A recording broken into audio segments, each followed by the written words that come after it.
Continuamos este episodio con Ian Vázquez, quien es vicepresidente de Estudios Internacionales del Cato Institute, el Cato como le decimos en español, uno de los centros de estudios más influyentes de los Estados Unidos y también con mucha presencia en su ámbito de influencia en nuestra región latinoamericana.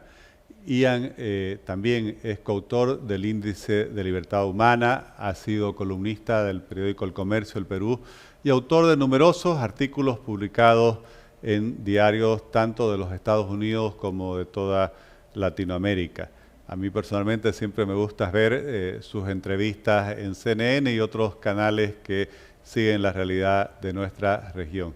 Gracias, Ian, por estar con nosotros en este espacio digital que le llamamos De Frente con Óscar Ortiz, en el cual analizamos temas de historia, de política, de economía y también de la actualidad internacional, así que te agradecemos estos minutos. Hola Oscar, gusto de verte y gracias a ti por la invitación. Ian, un tema que quería consultarte es ¿qué pasó estos 4 años anteriores donde hubo un gobierno republicano presidido por el presidente Donald Trump, que promovía el proteccionismo, algo que yo sé que tanto el Cato como tu persona criticaron mucho? Me gustaría saber cuál fue tu posición frente a esta situación y si crees que va a haber un cambio con la nueva administración del presidente Biden. Sí, pues en estos últimos 4 años se transformó la política comercial de Estados Unidos, pues el presidente Trump fue el primer presidente desde la posguerra, o sea, durante toda la posguerra, en ser abiertamente proteccionista. Hasta ahora, tanto republicanos como demócratas estaban a favor de un sistema comercial internacional liberal, es decir, abierto, y en eso se ha basado la globalización, las políticas de apertura que tanto han hecho para promover el bienestar y la reducción de la pobreza alrededor del mundo, en la medida que países pobres y otros países excomunistas han seguido más o menos esa receta de apertura. Cuando llegó Trump, él libró pues una guerra comercial contra China. Dijo que el Tratado de Libre Comercio con México no servía para nada y lo renegoció, hizo que esa integración con el segundo socio más importante de Estados Unidos sea una de menos integración con esa economía. Como sabemos, atacó a los inmigrantes, es decir, propuso una política nacionalista para Estados Unidos, que ha terminado infectando las relaciones con China, las relaciones con la Organización Mundial del Comercio y con otros países, no solamente los que algunos pueden pensar que son enemigos o rivales de Estados Unidos, sino también con aliados, Canadá, países europeos, a quienes también impuso aranceles altos para ciertos productos. Por lo tanto, creo que se malograron las relaciones comerciales. Todavía es un país abierto comercialmente, pero ha hecho que Estados Unidos sea un país menos abierto y esto también ha influido al Partido Demócrata, que también se ha vuelto más proteccionista. Y en Estados Unidos durante este tiempo se han creado grupos de interés que se están beneficiando de ese proteccionismo. Así que con la llegada de Biden, esperamos que las políticas sean algo mejor, pero no van a regresar a como eran en el año 2016, cuando se eligió Trump. Creo que estamos en otra era respecto a las relaciones comerciales de Estados Unidos y por lo tanto del mundo. Bueno, me parece que realmente, y creo que compartimos la misma posición, ha sido una lástima y un retroceso enorme tanto para la economía de los Estados Unidos, pero también para el desarrollo del comercio a nivel global. Ian, desde tu posición de vicepresidente de Estudios Internacionales de un centro de estudios tan importante e influyente, sigues permanentemente lo que sucede en nuestra región latinoamericana. ¿Cuál sería tu análisis del estado de situación y las perspectivas de la democracia en este año en el cual hay tantos procesos electorales y muy importantes? Bueno, hemos visto que especialmente este último año, durante la pandemia misma ha afectado la política de países alrededor del mundo, tanto ricos como pobres, y yo diría no de una manera positiva, pues han irrumpido tensiones que han marcado la polarización en muchos países, Estados Unidos, ciertamente en América Latina, y se ha abierto el campo como para el populismo y el oportunismo político. Y eso ha ocurrido en América Latina durante una época de elecciones. Tenemos en América Latina 5 elecciones este año presidenciales y otras más que también son importantes a nivel legislativo en otros países. Chile, Perú, Ecuador y otros países tienen elecciones presidenciales. Y me parece que lo que está ocurriendo es que la pandemia le está dando un empuje o una tendencia que ya estaba ocurriendo, por lo menos en los últimos 6 o 7 años, según los indicadores de las instituciones que miden la democracia alrededor del mundo y en América Latina, que ha habido un deterioro en la calidad de la democracia, en los procesos electorales y en la confianza misma en la democracia. Y eso se ha dado durante este año también. Por lo tanto, creo que lo que podemos esperar este año es quizás un giro hacia la izquierda en América Latina, mientras que estos extremismos se aprovechan de la situación para promover narrativas falsas que son tan fáciles de promover en un momento en que la población tiende a querer darle al Estado y a los políticos más poderes en situaciones de emergencia, y en que estos políticos mismos se toman estos poderes y para poder hacerlo tienen que justificar que las libertades, ya sean económicas o personales, en que la gente antes acostumbraron, ya no son necesarias o por lo menos no son suficientes para enfrentar el problema. Y han habido muchas exageraciones y aprovechamientos para seguir agendas que no tienen nada que ver para enfrentar esta agenda y esta pandemia. Me parece que eso también ha afectado la calidad de la democracia de manera negativa. Y en un artículo que leí tuyo en el periódico El Comercio, criticabas las propuestas que hacía la CEPAL de que para superar las consecuencias económicas de la pandemia había que entrar en una nueva ola de políticas industriales. Me gustaría conocer, si nos pudieras explicar a quienes nos siguen por las redes sociales, tu punto sobre esta posición de la CEPAL y también cuál es tu visión sobre cuáles son las políticas que se deben seguir para recuperar todo ese movimiento económico que teníamos previo a la pandemia. Correcto. Parece que en buena parte del mundo en los últimos años ha habido una tendencia hacia el nacionalismo, hasta el proteccionismo, culpar al libre mercado por problemas que no tienen que ver con el libre mercado. Y eso ha resultado en que se ha puesto de moda entre algunos sectores promover la política industrial, esa idea de que el Estado, no el mercado libre, puede enfocar sus recursos y sus poderes para favorecer ciertas industrias, ciertos empresarios y así crear ventajas para el país que de otra manera no lo hubiera tenido. Y me parece que ahí está el problema. La CEPAL tiene toda una historia, un historial pobre y que ha sido dañino para la región en América Latina, porque claro, en los años 50 y 60 ha sido esa agencia justamente que promovió estas ideas de que el proteccionismo tiene que ser y es la única manera para que la región salga del subdesarrollo y se desarrolle, porque la estructura del comercio internacional con los países ricos que exportaban productos industriales a los países pobres que exportaban nada más materias primas,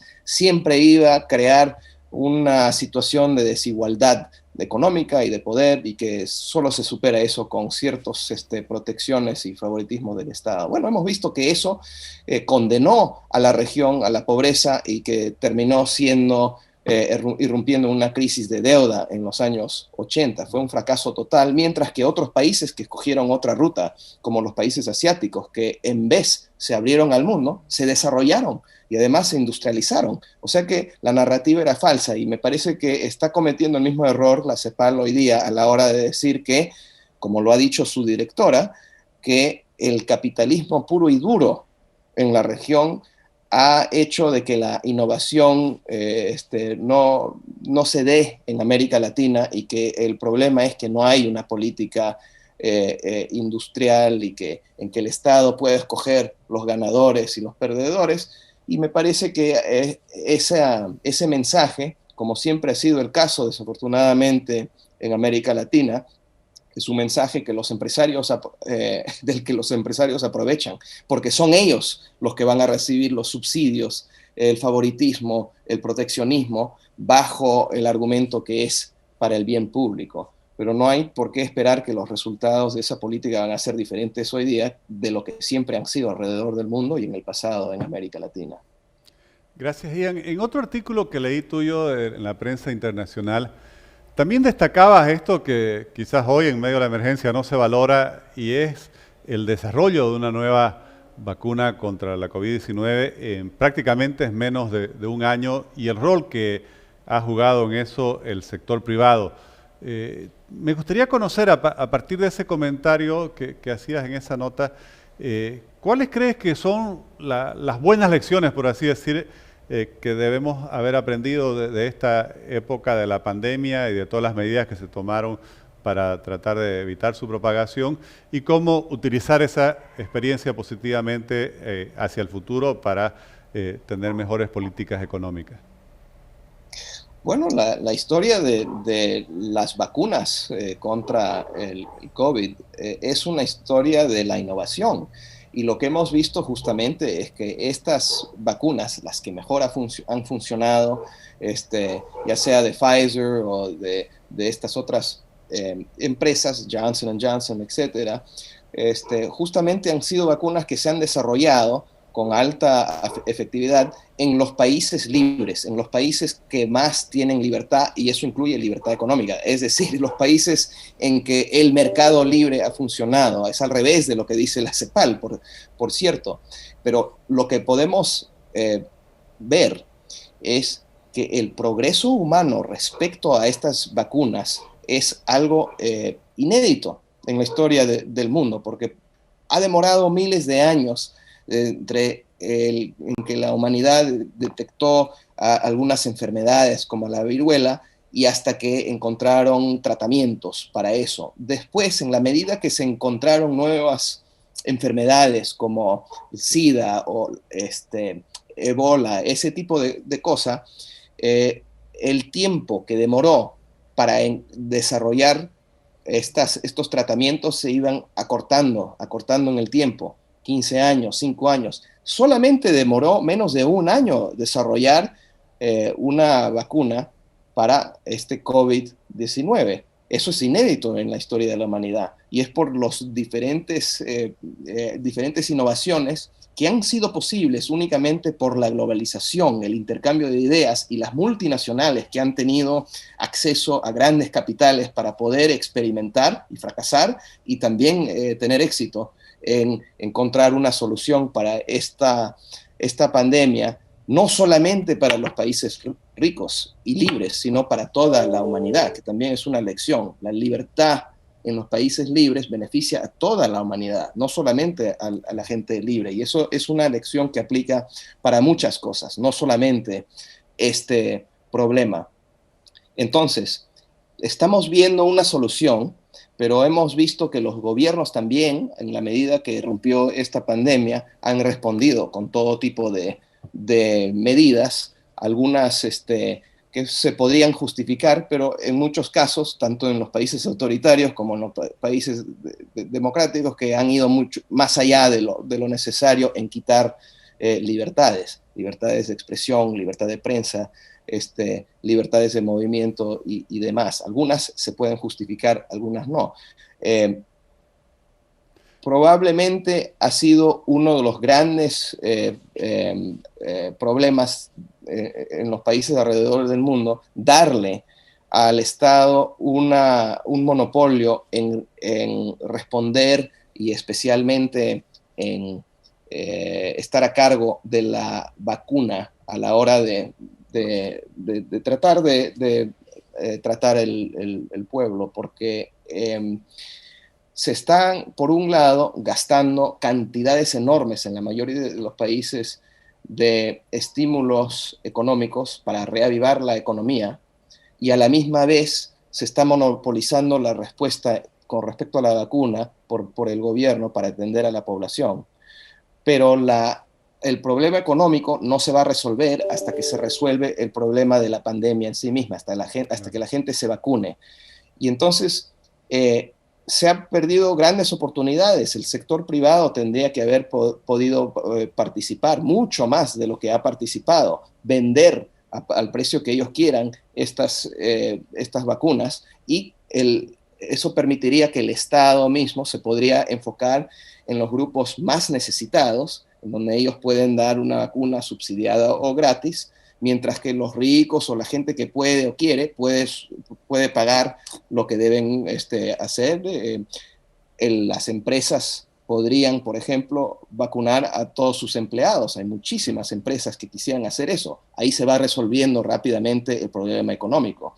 Ese tipo de recursos, en vez de meterlos en estímulo, se podría meter en ese lado. Por lo tanto, hay luz que se puede ver al final de este túnel, pero se han cometido muchos errores en el camino. Así es, Ian. No quisiera terminar esta entrevista sin hacerte una consulta. Sos coautor del Índice de Libertad Humana. Es un índice relativamente reciente, ya tiene 5 años. ¿Nos podrías explicar, por favor, qué indicadores toma en cuenta este índice, y ya en este quinquenio en el cual lo han ido presentando, cuáles son sus principales conclusiones? Nosotros hemos creado un índice que mide el nivel de libertad alrededor del mundo, en más de 160 países, que toma en cuenta la libertad en todas sus dimensiones, es decir, libertad económica, libertad personal y libertad civil, y basado en más de 75 indicadores para todos los países sobre largo tiempo, hemos podido crear este índice basado en evidencia empírica, es decir, qué tanta libertad económica, libertad comercial, qué tanta libertad de religión o libertad de expresión hay, qué tanta seguridad hay o Estado de Derecho hay, porque si no hay, no eres muy, muy libre, ¿no? Estamos midiendo un montón de indicadores, y lo que encontramos es que los países más libres, que tienen más libertad humana, también son los países más prósperos. Son los países donde hay más innovación, son los países en que se ve mayores niveles de bienestar humano. Es decir, son los países donde se vive mejor. También hemos visto, y yo creo que esto es importante, una relación fuerte entre lo que es la libertad económica y las libertades personales.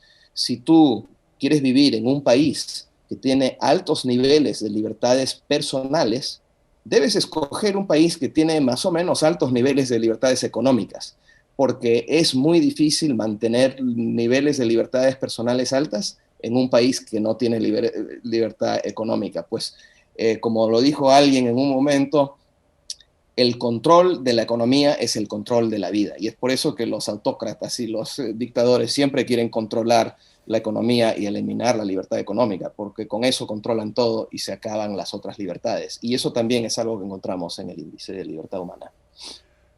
Gracias, Ian. Creo que realmente ese índice es una contribución muy, muy valiosa para todo el debate que tenemos, que pareciera ser un debate sin fin porque no se quieren reconocer las evidencias sobre cuáles son las políticas que ya se conocen que impulsan el desarrollo y la prosperidad de las naciones.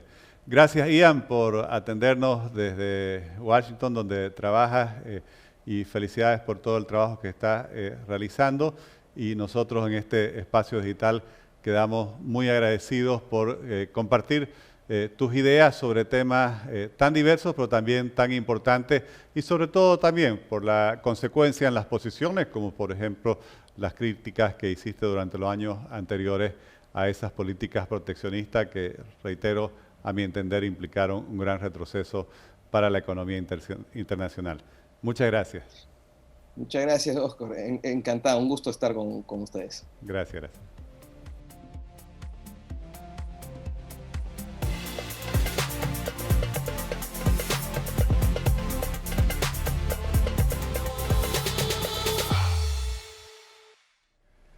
Hemos tenido la oportunidad de conversar con Ian Vázquez, un estudioso de toda la realidad latinoamericana, vicepresidente de uno de los centros de estudios más influyentes de los Estados Unidos y también de los temas que tienen que ver con la región.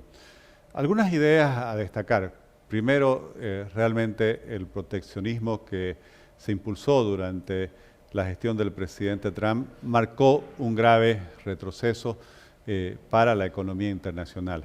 Y eso tiene que ver también con la coherencia que hay que valorarla de Ian Vázquez, del Cato Institute, que fueron muy firmes en criticar esa política de aislarse en lugar de seguir promoviendo el desarrollo del comercio mundial como una forma de impulsar la prosperidad a nivel global.